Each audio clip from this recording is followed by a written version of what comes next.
பெண்ணின் மனமானில் விட வேண்டும், விதிதான் மாறாது. என் பேரின் பின்னே நீ சேர வேண்டும். கடல் கொண்ட கங்கை நிறம் மாற வேண்டும். என்னை மாற்றிவிடு, இதழூற்றிக் கொடு.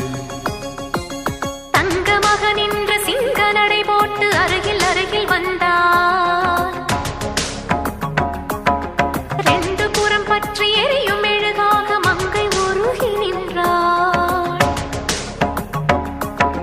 தங்க மகன் என்று சிங்க நடை போட்டு அருகில் அருகில் வந்தார். ரெண்டு புறம் பற்றி எரியும் மெழுகாக மங்கை உருகி